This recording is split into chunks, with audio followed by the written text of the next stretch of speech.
नारायणपुर के घने जंगलों में जो ऑपरेशन हुआ वो कोई आम मुठभेड़ नहीं थी। सीआरपीएफ, डीआरजी और एसटीएफ की टीम ने एक ही झटके में 27 नक्सलियों को खत्म कर दिया और उन 27 में से एक नाम था जो सबसे भारी था, वो था बसव राजू। अब आप सोचिए, एक लड़का पढ़ाई में तेज, कॉलेज में नाम, लेकिन कॉलेज के ही दिनों में एक झगड़े में एक छात्रा की मौत हो जाती है, केस बनता है और वो जेल चला जाता है और वहीं से उसकी जिंदगी में एक ऐसा मोड़ आता है कि वो सीधे बंदूक और नक्सलवाद की तरफ बढ़ जाता है।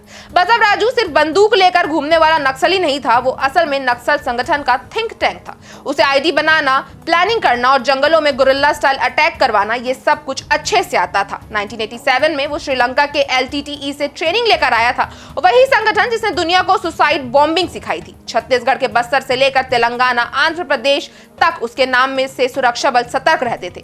सरकार ने उस पर 10 करोड़ का इनाम भी रखा था और ये बताने के लिए काफी है कि वो सिस्टम के लिए कितना बड़ा खतरा बन चुका था।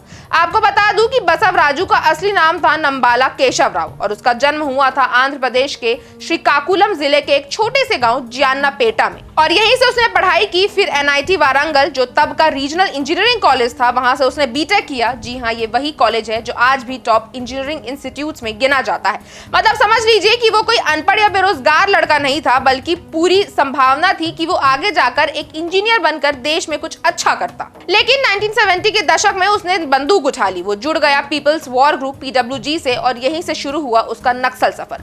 बसव राजू के नाम देश के कुछ सबसे बड़े खतरनाक और नक्सली हमलों की प्लानिंग जुड़ी रही है। जैसे 2003 में अलीपीरी में तत्कालीन मुख्यमंत्री चंद्रबाबू नायडू पर हुए जानलेवा बम हमले से लेकर 2010 में दंतेवाड़ा में 76 CRPF जवानों की निर्मम हत्या तक हर बड़ी घटना में उसकी भूमिका सामने आई है। 2013 का झीरम घाटी हमला, जिसमें कांग्रेस के कई बड़े नेता मारे गए, भी उसी के मास्टरमाइंड का हिस्सा था। इसके बाद 2019 में बीजेपी विधायक भीमा मंडावी की हत्या और 2021 में टेकलगुड़े में 22 जवानों का नरसंहार, ये सभी हमले बसव राजू की सोच और प्लानिंग का नतीजा थे।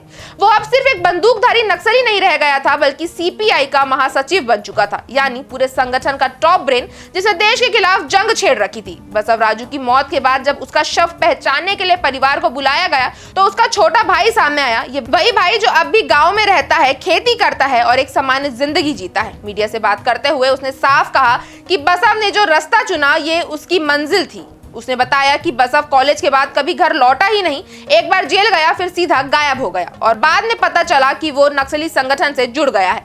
परिवार ने कई सालों तक उसका इंतजार किया, लेकिन धीरे धीरे मान लिया कि वो अब कभी लौटने वाला नहीं है। उसके भाई ने आगे कहा कि हमने अपने भाई को खो दिया था बहुत पहले, अब तो सिर्फ उसकी लाश आई है। इस एक लाइन में शायद पूरी कहानी छिपी थी कि कैसे एक इंसान का गलत रास्ता सिर्फ उसकी नहीं, उसके पूरे परिवार की शांति छीन लेता है। जंगल में छुपकर सिस्टम से लड़ने वाले इस मोस्ट वांटेड नक्सली का आखिरकार वही हुआ जो ऐसे लोगों का होता है। एक ऑपरेशन, एक मुठभेड़ और एक नाम जो फाइलों में बंद है। अब वो डायरी, वो डेरे और वो प्लान सब खत्म। सरकार का यह संदेश साफ है कि जो सिस्टम से टकराएगा वो मिटा दिया जाएगा। आपकी इस खबर पर क्या राय है, हमें कमेंट करके जरूर बताएं। अगर आपको वीडियो अच्छी लगी हो तो इसे लाइक करें और चैनल को सब्सक्राइब करना ना भूलें।